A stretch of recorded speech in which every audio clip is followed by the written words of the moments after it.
After obtaining her degree as a professional trained teacher, slave farmer, CEO of Santex Farms spent many years in the classroom teaching and imparting knowledge into students until she decided to resign to become a full-time farmer. This week on The Ghanaian Farmer, we come all the way from central Uganda in Wakiso district to interact with slave farmers to find out what was the passion, what made her switch from classroom to the field, and she'll be sharing with us that insightful story. My name is Anyanam, and this is The Ghanaian Farmer. Wherever you're watching us from, subscribe, share your views. And you know what? Sandra is right inside her greenhouse. I'm going in there to have a conversation. Don't go anywhere because it's about to get interesting.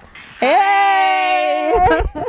Hi, Gifty. Good to see you. Good to see you too. Welcome, Thank you very much. Get in. Thank you. The magic happens there. All the magic. This is the labor room. I like that. Indeed. This is the labor room. Yes, okay. Yep. Right. This look, the moment we've been waiting for to hear the story, share her experience, the challenging and the rewarding times is here. And next to me is slave farmer. See that's what I've been doing. Oh, do it for me.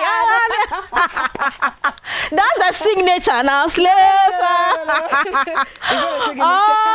All right. Thank you very much, my dear. Thank you. So one very common question when you hear a corporate person switching to become something entirely different from what they do, people begin to wonder, is she okay? What could have made her left a rest assured monthly salary? Right. When you go on pension, government will still be taking care of you. So come and be on the sun. What are you doing here? Well, I'm making money here. I'm making money, my friend. Right. All this that you're seeing is money. So yeah, your question is, why am I here? Exactly. I should say, it was a love for money. I always tell people that it wasn't the passion. Okay. I won't say, it's the passion that drove me to farming. At first, it was a love for money. I love money. That's straight. Money. And I know how to make money. I know how to look for the money. So how it all started, the prices of vegetables, tomatoes was high. That was way back in 2019. And I was wondering, I was very, like someone who loves money, a business person, how come tomatoes are very expensive? Then it was, I think one piece was 500 shillings, Uganda shillings. So it made me really curious to find out why. I got to ask the traders, like, tomatoes are very expensive. It's a dry season. Like, what does it take to grow tomatoes? Like, well, not a lot, just having vague information. But I picked interest in tomato. I always say tomato is my first love. It's where it all began. Okay. It was tomatoes, so I picked interest because I wanted to earn money like what those people were earning. Exactly. Yes. And that time I was still teaching, and I never thought that I would be a farmer. My background is not farming. Like my childhood, I didn't grow up on the farm, so I had no knowledge at all, no nothing, But because of the changes that were because occurring, exactly. So I went, sought the knowledge. I go to ask about the different varieties, and also to know why exactly the prices was like that. Yeah. So when I picked the interest, I was like, what does it take to grow them? Oh, it's very expensive to maintain. It's labor intensive. Oh, tomatoes this. You not manage. Oh, that's scary. The moment we've been waiting for to hear the story, share her experience, the challenging and the rewarding times is here. And next to me is slave farmer. See that's what I've been doing. Oh, do it for me. That's the signature now, slave farmer. All right. Thank you very much, my dear. Thank you. So one very common question when you hear a corporate person switching to become something entirely different from what they do, people begin to wonder, is she okay? What could have made her left a rest assured monthly salary? Right. When you go on pension, government will still be taking care of you. So come and be on the sun. What are you doing here? Well, I'm making money here. I'm making money, my friend. Right. All this that you're seeing is money. So yeah, your question is, why am I here? Exactly. I should say, it was a love for money. I always tell people that it wasn't the passion. Okay. I won't say, it's the passion that drove me to farming. At first, it was a love for money. I love money. That's straight. Money. And I know how to make money. I know how to look for the money. So how it all started, the prices of vegetables, tomatoes was high. That was way back in 2019. And I was wondering, I was very, like someone who loves money, a business person, how come tomatoes are very expensive? Then it was, I think one piece was 500 shillings, Uganda shillings. So it made me really curious to find out why. I got to ask the traders, like, tomatoes are very expensive. He said, dry season. Like, what does it take to grow tomatoes? Like, well, not a lot, you know, just having vague information. But I picked interest in tomato. I always say tomato is my first love. It's where it all began. Okay. It was tomatoes, so I picked interest because I wanted to earn money like what those people were earning. Exactly. Yes. And that time I was still teaching, and I never thought that I would be a farmer. My background is not farming. Like my childhood, I didn't grow up on the farm, so I had no knowledge at all, no nothing, you know. But because of the changes that were rather because occurring. Exactly. So I went, sought the knowledge. I go to ask about the different varieties, and also to know why exactly the prices was like that. Yeah. So when I picked the interest, I was like, what does it take to grow them? Oh, it's very expensive to maintain. It's labor intensive. Oh, tomatoes this you not manage. Oh, the scary things they have. I was like, but how about those who are growing? How are they doing it? Yes. Because I wanted to be like those that are not on the negative part. So I found myself in farming. Right. Then the passion, of course, grew after. I see. So how many years were you in the classroom before you came out? Not for long, by the way. I think I was in the classroom for 2 years. 2 years? Yes. Which year did you graduate and you spent just 2 years? I left Acre University, the best, of course, in Africa. Hey, shout out to all Acre University. Yes, Acre University. I left Acre. I graduated in 2015, January. So I started farming in 2019. I didn't teach right away. I think mid-2015 there, I told 2016, 17. So 18. Okay. Rather 19, that's when I started serious farming. Okay. I got the idea in 2018 as we were closing the year. But actual farming, actual commercial farming, 2019. Okay. In February. 2019 February. Yes, please. That's where the journey all began. Yes. Okay. Yes. And you went to sought knowledge or learning from a farmer. Yes. Who had taught you how to go about it. Yes. Okay. Now, are you one of those who, because you knew you were going to do this, you saved money, or you started before you knew that you needed some money to start? Well, I didn't look at money as a limitation. Okay. To be honest. Right. Not that I didn't have a budget, but I had some money. Okay. Saved. So it's my money, the little money I had, just 2 million Uganda shillings. That's what I started with. Okay. That's very little money. It can only help you maybe cultivate about half an acre, you know, of land. With some people, by the way, can even use more than that. Okay. But there's a lot that I did that enabled me to you know, make a lot of money from that. I didn't have money saved aside. Okay. But I had some money from my previous work. Right. Now, when I got the passion, people were discouraging me. Oh, if you can't do it, you have to collect a lot of money. You need to have this, that, and the other. I was like, no, I'm going to start with what I have. Exactly. So my journey started with the little money that I had. So I made sure that I planned all that was necessary in that little money. Right. So I didn't wait to accumulate, because that meant me staying in school teaching, whereby I was, you know, I really didn't want to keep. So you budgeted according to the available money. Exactly. And also I limited. I always went for the cheaper but effective method of farming. Of course. That's labor. I was my first employee of my farm. Me and one boy. Yes. You know, we're just the two of us. Okay. You know, because I wouldn't afford to pay more people. Exactly. Right. Secondly, I went for, you know, when you're doing that, of course you shall go to the nursery bed. When you're doing nursery bed, there are very many methods. Okay. You can use the paper pots. Yes. The polythene pots. Yes. The seed trays, as you see. Then also broadcasting on ground. Okay. So when I talked to the farmer that I met, asked him, what do you think I should do? He gave me all the options of all these methods. Like, this one is expensive. This one is like this. This one is very okay. Just 10 minutes or 30 minutes you'll be done, the broadcasting. But these ones are more effective. Okay. So out of that, given the pocket, the little money I had, I went for the cheap method. Okay, which is the broadcasting? No. Broadcasting is a lazy way of going. You can't be a commercial farmer and broadcast seeds. Okay.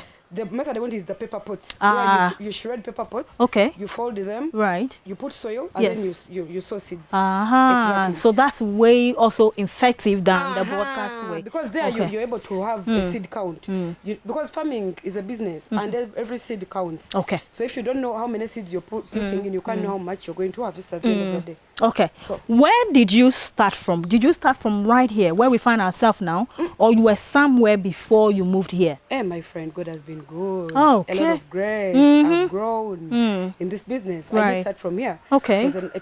I was in not Kampala, but the place is called Nabingo. Okay. About 17 kilometers from Kampala.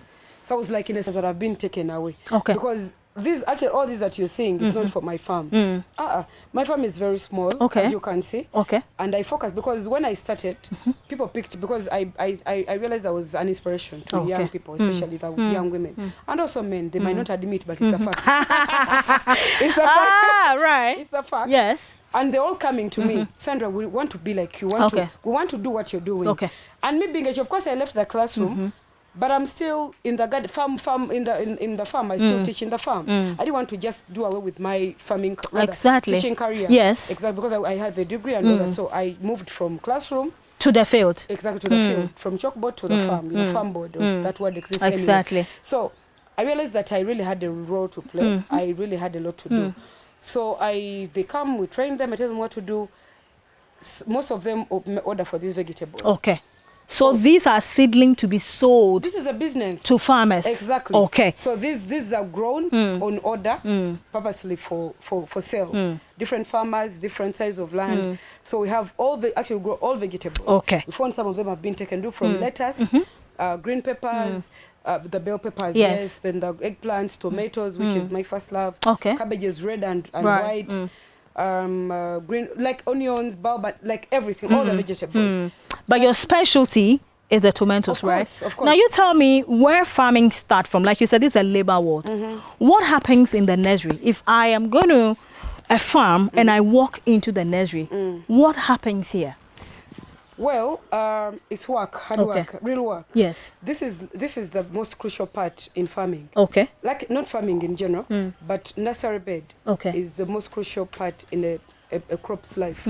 This is, like I said, it's a labor word. Yes. When you mess up the nursery bed, what are you going to plant in the open Nothing. field? You lose your baby. Exactly. So here we don't, in the main, well, even the open field also has its own issues. The main also has its own issues.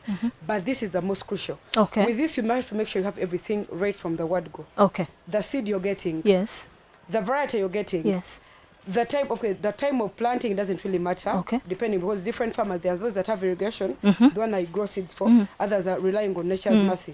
So it depends on your arrangement with the client. But it's hard work. The planting media you're going to use. You're not going to get soil and then put in these trays. Okay. They are made specifically they have specific planting media which you call peat moss or cockpit. Okay. So yeah. So those are few things you need to have at there are no shortcuts in this. Right. Are you asking if someone wants to do it as a business or want to, because you can also grow them for your own, for consumption. Exactly. Or not for consumption, but for your own farm. Okay. Because me, I grow them myself, and people come and take them. Some, of course, I put in the garden. So you need to have that on your fingertips. Okay. Yeah. Now, before I get to see my seed grow this beautiful, like we're seeing, tell me, when I pick a tray, what do I do to see this? First and foremost, so I'm going to pick Yes, let me help you. You see why these trays are still here? When you get a tray like this. Yes. These were taken. They were seedlings here. Okay. They were taken. Yes. When you're going to plant, you don't replant without washing it. I have to wash this first? Exactly. But plant is plant. Why should I be bathing? It's a living thing. Okay. Just like us humans. Okay. And most of the diseases that affect plants at this level, and also they take them from this level. Okay. They are soil borne. They start from the soil. You saw you enter there. Yes. When you enter, that's why we have that. When you the double door. Exactly, double door. You know, you enter because when you leave it open, insects are entering. They enter. Okay. When they enter, they're going to. So make sure that if at all there were some diseases that attacked the seedling previously, you have to wash it. Disinfect actually, not wash it. So after disinfecting, then you get your tray. After, of course, knowing how many seeds you're going to plant. Why should I encourage seed trays? Because you can do seed count properly. Now, this is a 72 tray. Okay. Yeah. So you can count. You know that, because farming is about numbers. Yes. You know how much am I putting in, how much am I getting out. So you disinfect, you get your peat moss, or it's a planting media. You don't really mix. Some mix with combus, but I don't really encourage mixing, especially if you're just starting, until you master the game. But me, of course, I mix. So you get it, you pour on top, then you get the seed and you start sowing. You put one seed per cell. Okay. Because most of the seeds that we grow, they are hybrids. Okay. Chance of them germinating is 99%. Right. So you don't put 2 or 3. Okay. So one per cell. Okay. Yeah. All right. So when you you disinfect first, you fill up with a medium, and then you drop your seeds. Yes. After dropping your seed, do I give it water? Yeah, actually, there are two methods. You can give water after you've seeded. Yes. Or you can soak it. Okay. No, you don't soak overnight. No, that's for pit moss, because each media has its own technique. Exact technique. Okay. For cockpit, you have to soak overnight and all that, wash it, blah, blah, blah. Now I use pit moss, which doesn't need soaking overnight. Okay. You soak in that very moment, just for it to become moist. Yeah, the germination, the seeds germinate in just 2 days. Okay. 2 3 days. So you soak it, then you put. Okay. After seeding, you cover a little slightly. Right. Then you cover them with, of course, we bring them in the greenhouse. Okay. The other polythene, the black ones. Okay. They're the ones we cover. You cover it. Exactly. Okay. For germination take place. I thought when you put a seed, you just drop it this way. Well, it can also come out, but it can take longer. Right. But when you cover with the plastic, they get the warmth and then they shoot. Exactly, they shoot. Okay. Sure. All right. So how many days or weeks would the tomato or the bell pepper or any of them take to start shooting? Now for tomatoes, in 3 days. Okay. They've already sprouted. Right. They've already, sprouted. Green peppers or pepper, they take long. They can even take 4 weeks. Okay. For them, we sell them expensively. Right. They don't like this. These are the eggplants, onions, even onions take some time. Okay. Can take about 4 weeks. Before it also starts shooting. Exactly. Okay. But the rest, 3 days. Okay. Yeah. All right. So after 3 weeks or 4 weeks, sorry.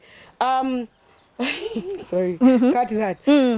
When we plant, when we seed them. Yes. They take 3 days. Tomatoes, eggplants, skuma, and most of our eggplants, onions. Yes. They take 3 days to shoot. Okay. For green peppers, they can take a week or 2 weeks. Okay. Now for full maturity, till you transplant to the main garden, it takes 6 weeks in the nursery. 6 weeks fully. Exactly. And then it's ready for transplanting. Yes, 4 to 6 weeks. Okay. Depending on the variety. Right. Yes. Okay, so within that 3 weeks that is ready for transplanting, it means that no water, no nothing. No, you water. Or you water them. Actually, when they've sprouted, yes, you have to keep monitoring. Now you see the temperatures. Yes. It's hot. Yes. If it's a dry season, of course it affects. Though the heat is regulated in the greenhouse, not like open field. Yes. But you have to keep monitoring. When the soil is dry like this, yes, it means the seeds are not going to. Okay. But then when you touch, you're feeling this is it is wet. Exactly. So you water every morning and evening, sometimes depending on the temperatures.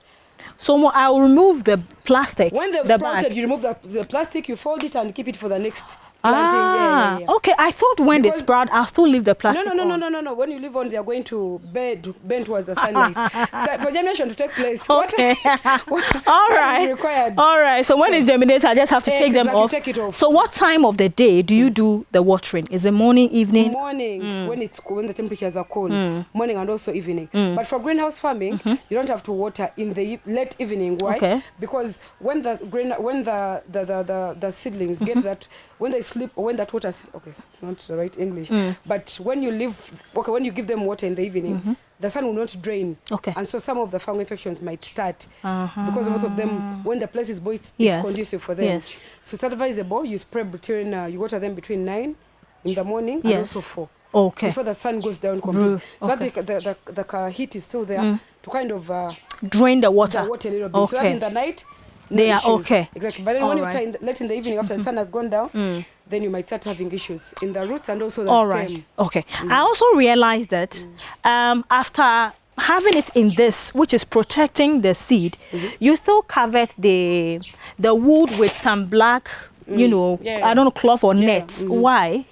To level them and also to give them, just like babies, you don't have to get your baby and put them exposed on a hard surface. And like you see, these are wire mesh that we use. Yes. And these are holes. So when you put this tray, it's not going to be straight a bit. The holes are going to get stuck. Okay. All right. For the purposes of... Exactly. Okay. All right. Now the floor, the greenhousing we find ourselves, it is also covered with, tarpaulin. Yes. Tarpaulin. Why? To control weeds. Weed from growing. Exactly. Weed from growing and also to keep the place neat. Okay. Yeah, because I think it rains, that's why there is water. Yes. But this helps, now just like you see you've walked in, it's a bit conducive. But if the other greenhouse we are going to see, you're going to see the difference actually. The other one doesn't have tarpaulin. Okay. So weeds grow, we have to keep digging and pulling them out. All right. You find yourself, if you have very many odors, even the other house is busy, You can't be cleaning here, rather weeding, and then when you're also planting. Okay. Yeah. All right. Now, when I also entered, I realized you have tags around all over the place. Yeah. What are the tags doing? Is it so that you don't forget the date, or what exactly? What's the purpose of having tags in the greenhouse? Well, not just forgetting. Because Okay. even if I don't record the tags, they have a book where I put the records. Right. This is to show you're seeing Sowing dates. sowing date and transplant dates. It helps even when I'm not around. My workers can monitor. Okay. Some people send calls that, hey, we want seedlings. I'm not at the farm. Yes. Go to the farm, they're going to sort you. So it will be very easy for him to know that these seedlings sold them on this day, so they should be out of the nursery bed after these days. Okay. Secondly, when people come for training here in this farm, I also tell them, I encourage I work with different seed companies here. So this is one of them. Syngenta is one of the seed companies that supplies me. Right. Supply and also promote their seedlings. You know, of course, they pay money at the end of the day. But just to encourage farmers, because all these varieties are the ones that I've grown myself over the years. Okay. Tried and tested. Right. So if someone comes to you recommending, this is what I recommend. Okay. That because there are so many varieties on the market, right, but because of A, B, C, D, this is the right one. Okay. It's expensive, but it has its advantages over the other one. Right. So yeah. All right. So very soon we'll be moving to the field to see what goes on there. Right. But before I move my seedling to go to the field, tell me, what do I do a day or the morning, or what do I do? What activities go on? Well, like I said, you need to treat your seedlings as babies. Exactly. And also you should know that whatever you're going to get in the main garden is determined in the nursery bed. This is the most crucial part. Therefore, don't ignore it. Do everything right. Right from, even we've not talked about fertilizers. We give them fertilizers. There are some diseases that attack them from the nursery bed. Okay. Yeah, even the water, by the way. Water has to be reduced. Like there is a lot. It's a huge project, topic that you cannot exhaust. Definitely, we'll go into that. Exactly. So there is a lot. Even the watering itself, by the we call there's the dumping off. Okay. There's the seedlings start dumping. Okay. You know, because the water is too much. Yes. Then also there are some pests that are going to attack them. Right. Then even at this level. Yes. Okay. Even at this level, except from this level. Okay. Don't think you're going to get attacked in the middle. On the field. No. You have to. That's what I'm saying. This is very crucial. Therefore, make sure everything you do it right. Now, also giving them, because if you don't give them fertilizers, the foliar fertilizer, they're going to be malnourished. They're going to be as healthy as you're seeing them. Okay. Because not every farmer has what you're seeing here. Exactly. Find that others are having issues. Yes. Maybe some stage, but there's a bit, you know. Right. So you need to put in your mind that do everything right in the nursery bed. If you can't do it, ask an agronomist or someone who has done it. Now, a day to transplanting. Yes. Make sure. No, actually, we have two sides. If you notice, we have this side where there is this second shade. The second shade. Second net. Exactly. The net. Why? To regulate the heat that comes in. Right. This is where we put when they are still young. Okay. Then the other side we harden. So this side is where you take them to be hardened. Exactly. That's why it has just one covering. Exactly. Okay. Because you're introducing them to the new environment. Yes. You know, you don't just take a baby from breast milk and you give it banku. Okay. Yeah. So there's what we call the hardening process. Exactly. It's the other side. So Ah. afterwards we shift them the other side. Okay. They'd be there not for long, just a week or 4 days. Okay. So that they know that where we are going, the situations are tough, they're harsh. So before you transplant, they adjust. they have to adjust. And even the water, if you've been giving twice, you give like once. So that they know, because even in the main garden, if you don't have drip irrigation, you're going to be watering every day. Exactly, every day. Okay. Not morning and evening, maybe once a day. So those are things you need to do before Okay. Yes. All right, that's great. Now you were mentioning about the fertilizer and then the water. I'll talk about water first. What sort of water do you use for your vegetables? Is it the borehole or the pipe water, or what water? And do you treat the water in any way, or water is water, so you just give it out to the plant? Well, water is water. I just give it to the plant. Okay. I use a borehole, also rainwater. Okay. You harvest rainwater? I harvest rainwater. Yes, I have reservoirs. I harvest and spread. Okay. Yes. And the fertilizer, how many times will you give it before it is taken to the field? I think for a fertilizer, In the nursery bed, Yes. you can give like 3 times. 3 times. Like once a week. Okay. Those are 3 times the seedling taking the nursery bed. Yeah. All right.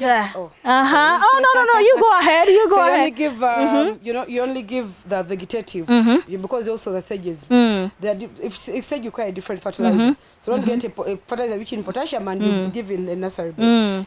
There are no flowers there. I see. So for nursery bed is vegetative fertilizer. The ones that are rich in nitrogen. Right. So they are the ones that you give. Okay. Yes, now, quickly before we go for a break and then move to the field, tell me about the sachets or kilos of seed you have. In case I'm just doing one for the purposes of small business, then later I scale up. How many seed?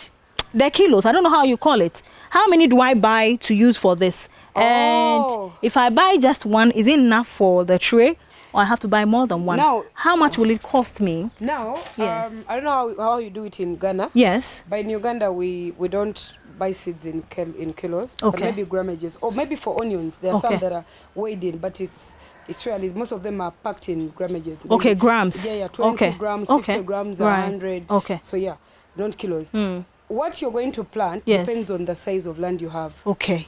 So for maybe a start, I'll start with maybe if you want to do 1 acre, let's say of green pepper or tomatoes, you need about 25 grams of seeds. Yeah, not 1,025 grams, that's about between 8,000 to 10,000 seeds. Now for trays, you need, depending on the holes, because each tray has a certain number of cells. There's those that have 100, there's those that have 70. So it depends on what you're going to get, but I would encourage you to get the ones that are having a bigger cells. Okay. Yeah. Cells bigger so that you can... Depend on the size of your land. That tells you what grams of seed to go for. Yeah. Right, this is still the Ghanaian farmer. My name is Zenyuna, but when you see me in town, call me Ghana's finest farmer. Right. And standing next to me is the only slave farmer in the whole of Uganda. Any other slave farmer is fake. So we are going for a quick breather. When we come back, slave farmer would, pick a few seedling and then take me to the field and show me how it is done. I mean, those of you who enjoy the cabbages, the carrots, cucumber, but you don't know how to transplant, today you get to see how to even dig the hole, the size in between them, and every other information. Of course, we'll come to funding, how she managed her little resources. Did she get some grants in course of the journey? Did she go to the bank to borrow some loan? How did she turn around that small money? And today we are seeing what we are seeing. If there were any challenges at all, and what are the rewards? For the rewards, I know this woman is enjoying. I'll be right back after this. Stay tuned.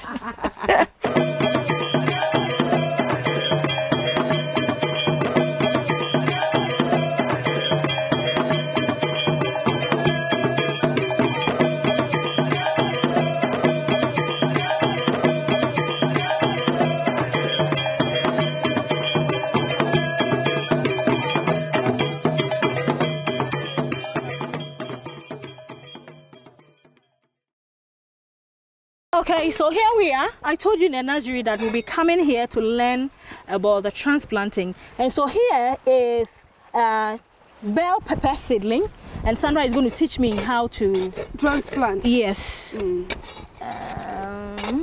Now, yes, we already dug holes and already applied organic manure. Okay. With this soil, we already have organic manure. I don't know if you have organic manure in your country. Yes, we do. But so applied, you leave them in the soil like a week prior to transplanting, right, so that it decomposes. Yes. So you bring your green pepper. You first remove Okay. You know how to hold the hole. So mix the soil a little bit. Okay. Then you dig the hole. Okay, hole is already there. Yes. You just make a hole. Okay. Remove your seedling. You see the advantage of of using the seed trays. All the soil comes with it. All the media comes with it. So there's not going to be any shock on the plant. Okay. You get when you plant, the roots are all still intact. So you just plant. Yeah. Yes. You cover. You cover, then you water them. You give them the water so that they kickstart. Okay. Yes. Evan, some water. Okay. So this is it. This is it. But what time of the day do I do my transplant? Evening. Okay.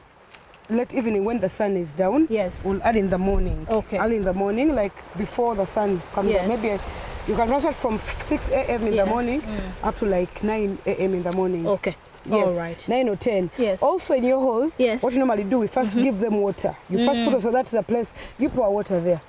So that the place becomes a bit moist. Wet. Exactly. Before I put in before the you seed. plant, yes. Also here. Because watering, thank you.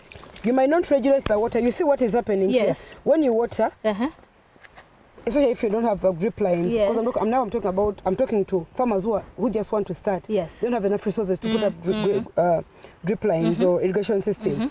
The worker might not know how to regulate the water. Exactly. Too much of anything, even in farming, is bad. Kill it. Exactly. So it's always better. We start with the other method. Hope you can see the difference. You pour the water first. You pour the water first, so the place becomes a bit moist. Yes. Then you get your seedling but in most cases also, when you do this, the boy might not know how much to give, and also it might also affect it immediately. Okay. The fungal infections and all that might start right away. So yeah, this is it. Okay, this is really good. I want you also to try and come and see me in this one. So, okay, today be today. What do you call hole in Uganda? Echituli, echenya. Echenya. Today I'm using echenya.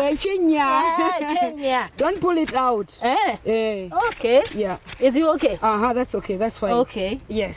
Then I take one. Seedling. Let's see. You want to start with the older ones. If at all the tray is like this, this is young, pick the one that is a bit mature. Mature. Yeah. So that if the transplanting is going to take you days, I put it here. Then I cover it up. Right. Okay. Make sure it's firm a little bit. You make it so that even if the wind comes, maybe if the boy is going to water tomorrow, the seedling is still intact. Okay. Yeah, you squeeze it a little bit like that. All right. Yeah, that is done. So this is it. But please don't transplant in the afternoon. It's bad. It's bad. So early morning between 6 and 9 you are done. Yes, you don't have to transplant when the soil is when it's hot. Yes. Because when you give water, they'll just burn the seedlings. Of course. Yes, these are like babies. You need to the temperatures should be really cool. Okay. Yes. So do the same. Yes. Of course, you dig holes prior. You first do the holes. You dig the holes. Apply your manure. It can even take you a week. Prepare your garden. You know, so that you're not in a rush. You're not rushing. So once that is done, you bring your seedlings in line and then you transplant. Okay. So now we finish planting. Yeah. And we are all ready. But tell me, for the next few weeks, before we start seeing flowering and then we see the proper bell pepper coming out, what other farm management do you do to ensure that the plants are alive and healthy? Well, your garden should be weed-free, first and foremost. Weed-free? Yeah, no weeds. Okay. Wherever you have weeds in your garden, that's where the problem comes from. Okay. All diseases that attack our plants are soil-borne. Soil and also the weeds. Okay. So make sure your garden is weed-free, just like you're seeing. Wherever weeds are there, please mulch. Right. If you don't have mulches, weed it out. Okay. Secondly, make sure you apply the fertilizers, the preventive fungicides and pesticides on time. Okay. It's always good to prevent than to cure. And exactly. And it's also cheap because trust me, if you wait for your plants to be attacked by any disease, you're going to pay more money to cure it than preventing it. Okay. So the regime is weekly, every week, because for fungicide and pesticide you apply every week. Okay. You can't avoid people say, no, we are inorganic. But the fact is, if you're going to do commercial farming, there's no you're going to avoid inorganic, maybe pesticides or fertilizers and all that. If it's just for home consumption, it's okay. You might not really need to. Of course, but this is about commercial. Because trust me, land has decayed. The soil has decayed. Yes. It's not like it was then. No. So that's the fact you have to live with. So make sure you apply on time and in time. Make sure, because for the plants, what you give them is what they give you back. Exactly. If you treat them well, you're going to give them garbage out. Exactly. Okay. So it's the same thing. Make sure you do that. Don't gamba around. Anything that you're not sure of, ask someone who knows. Consult. People don't want to consult. Don't want to pay consultants. That's true. Someone said, I want to start farming. This is how much you're supposed to pay. Okay, I'll get back to you. That's it. But then you want to invest money in such, because it's a business, treat it as a business. Exactly. It's something when you're sick and you go to the doctor. Don't even wait to go to the doctor. No. You know. You go when you have the symptoms. Exactly. So, and with the farming, by the way, with this farming, when you treat the plants well, they might take long to have those issues. Okay. Exactly. So do everything right from the word go. Consult as much as you ask people who are knowledgeable. Then you're good to go. The rest is magic. Okay. Yeah. So whilst week on week you are pruning or weeding, you are applying your weedicide and pesticide and all that, applying fertilizer, everything on time and in time. How long would this my bell pepper? If I live to Ghana now, how many weeks will it take before I see flowering and then followed by the fruit itself? Flowering, in 4 weeks you're going to see flowers. Okay. Yes. 4 weeks and a half. Okay. Then start harvesting. Right. About in 8 weeks. No, in total those are 2 months. 2 months and 2 months and a half. That's when you start picking. Okay. So 1 month from now, I'll send you pictures of your flowers. I'll send you pictures. And when you sell, please send my money. Please, I will. I know you like money. I will. All right. So how long do you harvest this pepper for until the plant is tired and you have to replace? That depends on your management. Agri practices. Because there are farmers that, like I told you, people consult, people come here for training. Exactly. But Sandra, my plant is old. I harvested like 2 weeks and it's done. Another is going to call you 2 weeks, 2 months. They are still the same plant. Yes. So it depends on what you're giving it. Okay. Like I said, give it the right treatment. Exactly. But pepper, averagely, you can harvest it for more than 2 months. Actually, for more than 6 months. Oh, wow. Yes, open field. I see. More than 6 months. Unlike tomatoes. Okay. Those pepper, the fact that they are short, I don't know what is the magic in short I know. beings, even crops. They don't really grow, tall. But for green pepper, I'm telling you, that's for a fact. Even 6 months, when you will still be harvesting. Exactly. That is if you're doing the right thing. Make sure once we relax whenever the fruits are then. So you said the minting money. Yes. You relax. You stop giving fertilizers. So you start cheating the plant. Okay. But you want the plant to give you more. Thank you very much. Just like woman was given birth, and you want her to give more birth. Right. But if she gives you the first children, or the first child, make sure you feed her so that she can, grow be well. Exactly. But she'll look old with just one child. Same thing with plants. Okay. Make sure once it starts giving you go back to the first methods you use. The fertilizers, you give the nitrogen because you need, now at that point, it is already producing, it needs more nitrogen.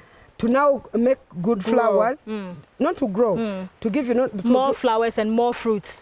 Not actually the fruits, to make chlorophyll, to produce the chlorophyll to feed itself. So the green is going to be like taking back to the vegetative stage. We started with. Okay. You understand? Okay. So once you start picking, make sure you pause the potassium and all that. Right. You do the nitrogen for the vegetative to come back. The vigor. Okay. Once the vigor is there, the flowers have come, then you still continue. So I see. It will be routine. Yes, I know you mentioned in the nursery that there are diseases that even attack from that stage. Yeah. But also on the field, is there any disease and how do I prevent it? Yeah, diseases are there, starting from the wilt, bacteria, which you need to first test the soil before you really plant to know if what you're going to plant is compatible. Then secondly, there are those aphids that attack, that absolute in tomatoes. But most of them, they come when you're not preventing. Because when the pest comes and it finds that there are some chemicals, is it going to eat or not? No. Exactly. Exactly. Okay. So most of these things by that attack, it's poor management towards the farmers. Right. But when you prevent, every time it comes to attack, it's going to find a fair wall built around the crop. So it will not be able to come. Exactly, not be able to. It will come, but it will not do anything to it. Okay. Yes. So the harvesting, is it week on week or every day in a week? Not really. They don't really grow every day. Okay. But you give it a week every week. And every actually, week. Because when the fruits come, they all don't come at the same time. Okay. So you might find that this you're harvesting this week, then mid next week you're picking others that were small the previous week. Okay. So among all these vegetables you have, which one do you sell like it goes so fast? Which one? That's in for seedlings or the crops. The fruit itself. Tomatoes. Tomatoes go faster than even bell pepper. You mean growing or going faster? No, those the demand among all of them. Tomatoes. Tomatoes. Yes. Hey, tomato tomatoes. Queen. Yes. So it goes because more. they are grown everywhere. Everyone is. Some people don't eat bell peppers. They'll opt to. Of course. People don't eat cabbages. Okay. It's optional. Don't eat all salads. Right. Okay. Others don't eat collards. You also did eat. Okay. So you understand. So it's optional. But tomatoes. Right. Trust me, it goes in. Okay. Yeah. So I caught you selling to a buyer. Yeah. Right. Who came to the farm. Yes. To actually buy. So how many of those containers do you harvest every time it's time for harvesting? Today morning, I think they harvested about 5 of them. Okay. Today morning, but you see there are still others. Though, yes. I have a policy, we only harvest red ones, ripe ones. The ones that are tending to ripen, we leave them. Those things of harvest and then keep in the store, I don't do that. So I only pick red ones from the and every week about 5. Actually, that is even less. Okay. Now you see that garden, yes, it's getting old. We've been harvesting for the past 2 months. Okay. It's even the poles when you shall walk around, they've fallen down. Exactly. They are tired because they've been harvesting for a long time. Now the production or the productivity is high when you've just started. Okay. Now, if you keep harvesting, they also wear out one or the other. Of course, they're tired. They're already tired. But when you're starting, of course, the productivity is high. Yes. Not just those small buckets. Okay. We have the green crates that we pick from. Okay. And when you harvest, when we've just said we harvest about 3 of them, 3, 5, because it's a small piece of land that like you've seen, each weighing about 40, between 40 to 50 kgs. Okay. Yes. I will post it online. And, okay. Now we'll be moving there shortly to go and round up the interview there, so they see some of the ones that are already being harvested. But money has a big role to play in the sustaining of the farm and then the running of the farm, paying of your staff, buying seedling, fertilizer, everything has to do with money. That little 2 million Uganda shillings that you use, is it the same money you turn around up until today, or you got some support along the way? Support from who? Maybe from my cameraman. Nobody, by the way, nobody's is ready to support you when you're just starting. You know, even I'm not really saying, but I'm being real, yeah. And if you're planning to start farming, hoping that along the world gets support, unless you're lucky, because support comes in different forms, by the way. Yes. There's the emotional. Are you talking about the emotional support? No, financial support? I'm talking financial support. So it comes in me, it has always been me and me alone, you know. And I've never even, of course, support has come in other ways. You know, people giving me gigs. Yes. Organizations reaching out and they want you to come and help. We have a group of women that come want and train them. Exactly. But monetary, nobody has ever given me money to run this. It has been, but otherwise, if they had, probably I would even be bigger than what I am 4 years down the road. You get, but it has been process by process. It's just that 2 million that I started with, my mind, I had to make sure that I always wanted to stand out to be a different farmer, not an ordinary farmer. Okay. Yeah. So what did I do? I had to make sure that I introduced a method of selling vegetables, which is different from how other farmers. Yeah. Because when you have a small piece of land, you're not going to compete with farmers who have big chunks of land. You understand? Yes. That means even how you sell your product matters. Yes. Because you're competing for the same market. Yes. But your land is small. I had half an acre when I was just starting, you know. Right now it's a full acre. What does that mean? It means that you have to come up with methods of or ways of selling. So I came up with selling in weight, like weighing my in kilograms, scaling them. I sell them in kilograms. I was the first one to introduce that. Okay. You know, I also introduced doing the delivery business where I get my product. They order and then you go deliver to their door to door. You know, of course I get the order throughout the week, then I deliver. Of course. That set me aside. Other farmers were struggling, always coming to buy. Yes. Me, I was already making money. So I made use of that, and also of course my social media platforms helped you a lot. Exactly, were supporting me. Come to talk about the brand. Sure. Today you said you will slay for me. No problem. All right, so we're about wrapping up this interview, and let's go to where some of the fruits are. So you see the vegetables we've mentioned over and over again, but we'll keep talking whilst we are going. So if you're ready, Eric, then we are ready. This one, am I taking it? Yeah, we are taking. I'm not cutting. Of course. That's how they carry it. Yes. Carry this back. No, he will take it away. Evan and Nyamba. All right. So is that same small money that you have turned around over and over and over again? Is that correct? Yes, that is true. Now there's something I want to show you. Okay. You see those tomatoes over there? Yes. Those are old tomatoes. Okay. Now those ones are even older than these. Really? Yes. It was, like I said, here, because I wanted to make this as a business. Yes. We sell in phases. I plant in phases. Okay. You don't plant everything at a go. In farming, it's about the numbers. Even if you have you have a big piece of land. Yes. And you plant just a few of them, you plant a few of them, you're going to be in production. Because whichever money comes, you're still, you know. So I don't plant everything at once. As you're seeing, this coriander. These are people to come because the people who have never seen coriander, it's a spice. Okay. Yeah, these are onions, bulb onions. You know? This is not for commercial really, because it's for onion production. You need a big piece of land. But to show people that, well, in your small space, you can still set up an onion garden. You don't need to have big chunk of land. How do you do farming is no longer about the big land. Exactly. It's about how you utilize the small land. Yes, the creativity. Land. Exactly. So now these are the ones you've been harvesting for how many weeks now? 2 weeks. These are 2 months. 2 months. So 8 weeks. Yes, 8 weeks. Wow. And you're still going. I know. And actually, it's a dry season that kind of messed us up. Yes. Yeah, because so also, you know, trellising and these things are usually done in greenhouses. Yeah, sure. But you are doing open field. Yes. And you are still practicing that method. Yes. What's the use or the importance of doing this? Well, this makes you stay in production for a longer period of time. That's how we're able to do it. Even because we've been having a dry spell. Dry spell, no rain at all, but water, of course, locally, as you can see. So this helps. At least the tomatoes are not touching the ground. Yes. So you're kind of lifting them off, putting them off the ground to prevent the diseases and also to make them have the aeration, for it to spread well, and for it, of course, to harvest them for a very longer period of time. Most diseases that attack tomatoes are soil-borne. So whenever they touch the ground, then the disease starts from there. They are prone to diseases. So you can't really harvest for a very long time. But when you do this, method is tiresome, very expensive.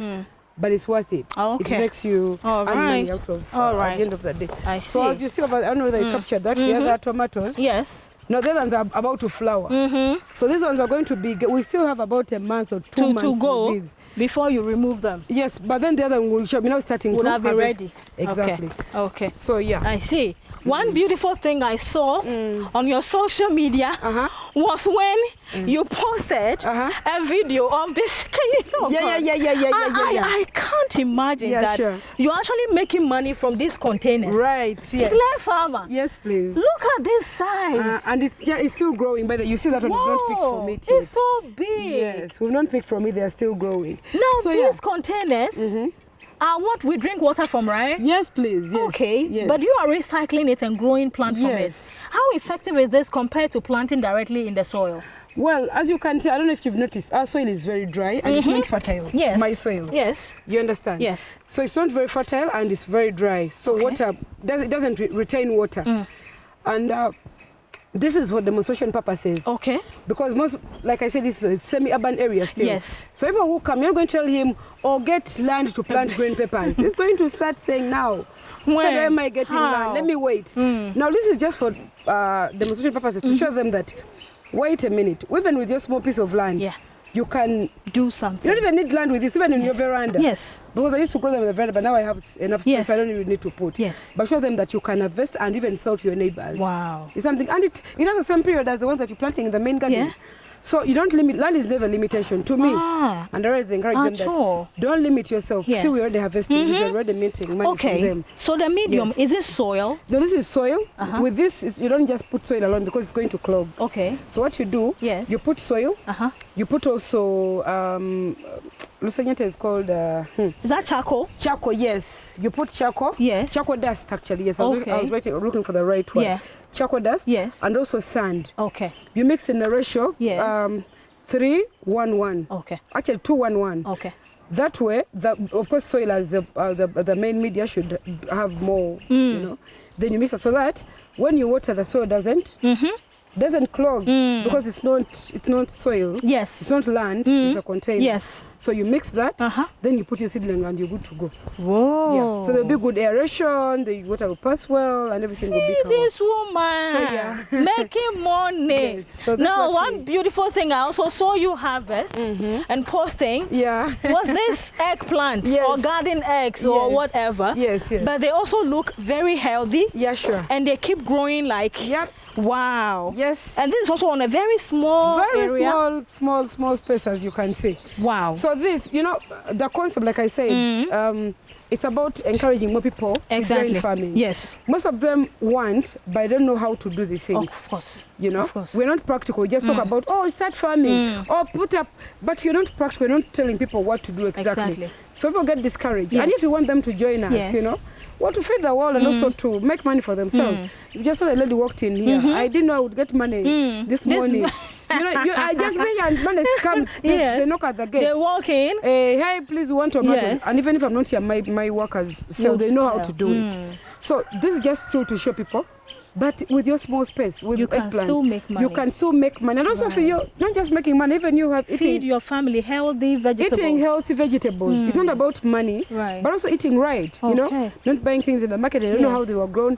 With this, we don't even put inorganic fertilizers. No. Pure organic. Actually, if you're seeing the soil here, it's different from the other one. Of course, this is red. This is small. This I had to mix the charcoal dust. I had to mix the manure, the chicken manure, and these are the results. And ready to then the other spinach is what we had for lunch. Spinach. So most of these I grow for home. Or there's another side of spinach where the greenhouse is. Maybe we shall still take a walk and see. But these are all right. But this for my first, I have to farmers. You have to eat first before you sell to others. So I make sure, otherwise I wouldn't be looking like this. I make sure I eat fresh. I first feed myself. Make sure whatever I plant, I eat it first. So now, that's the concept. Before we talk about the rewards, has there been any biggest challenge in all these years? I mean, for 4 to 5 years now, has there been any big problem, difficulty that farmers would always talk about? What was yours? What's that story for you? On the farm? Yes, on farming. Not a big. Otherwise, I would have left the industry and joined something else. All right. Not really. Maybe outside the farm, but on the farm, no big challenge. Okay. Yeah. Now let's talk about the rewards. 4 or 5 years. Hard decision you had to take 5 years ago. Yeah. But it's paying off today. What are some of the rewards that you can remember and then you smile and you're like, oh God, I'm so happy. I made the right decision. Well, first and foremost, I've touched people's lives. As a teacher, it's about impacting lives. That's what we're trained. Of course. Yeah, at university. Make sure what you teach a student, the student learns, they graduate, that gives satisfaction. Exactly. So the biggest reward is the impact I've made, on the lives of people in Uganda and also maybe across. Secondly, people give me as a point of reference, that, not your point of reference, the appreciation. Oh, Sandra, I'm in farming because of you. I saw you 3 years ago. I watched your video and I'm in this. Me, it's not even monetary. The money I've made, I've made money from the Sandra was then and the Sandra that you're seeing now. But it's not just that. There's someone knowing that you change someone's life. Someone is what they are because of the decision I made to start farming. Sandra, it was you. I watched your video repeatedly until I forced myself to leave the office. So thank you so much. So I tell God, even if I die, at least I've done my part. Another thing is I've been able to grow as a person, as a brand as well. It was fun because before that I was just a normal Sandra Nabasirye teacher. Go to class, exactly, teach. So I was just known within my community. But right now, I'm sure the whole world, exactly, global farmer, baby. Exactly. Hello. So I've learned, I've learned to build, a brand which is Slave Farmer, and it's because of farming, It helped me to know that hey, I'm a big deal, you get, and yes, I made the right decision, to do this. Also, I've achieved. I don't know if assets are also. We can talk about the assets as well, but me, I always don't put that, You are a brand ambassador. Oh yeah, sure. Oh God. You are a brand ambassador for some renowned Exactly. companies. Yeah. So that's what I was saying, that sometimes I even forget those big things. I focus on your affection. Sandra, thank you so much for what you did. I watched you. Sandra, I saw your tweet. Every time I see you tweeting, I keep pushing. You motivate me. Sandra, you inspire me. Every time I read those messages, I go to sleep as a happy woman. But yes, I've been blessed to work with renowned organizations in our country. Bokola Agrochemicals, I'm their brand ambassador. We got in business this year. It's a big company. It's a distributor. Then also I work with different companies, Haifa, on projects like Tayute, even this year it's actually coming. Then the agri-process network where we actually partners. We are agri-process, like, you know, because if it wasn't for farming, I wouldn't have met you. Exactly. You understand? We are so here today we are here because thanks to the power of social media. Exactly. And we belong to a group called Agriculture Influencers Network. Right. You know, globally. Yeah, sure. And it's made of energetic, impactful social media. You know, farmers who are using social media to impact the world, like she's saying. Yeah. Through social media, she's impacted a lot of people. People in Uganda and beyond. Now, the brand, I'll rest off my case with. I was still going, but yes, ask now. Company, I'm sure I've exceeded my time, but my director will forgive me. The company is Santex Farms, right? Yeah. But why did the slave farmer, where did you get it from? Well, I know everyone asks that. Well, the company name is Santex. Yes. Santex Farm. Yes.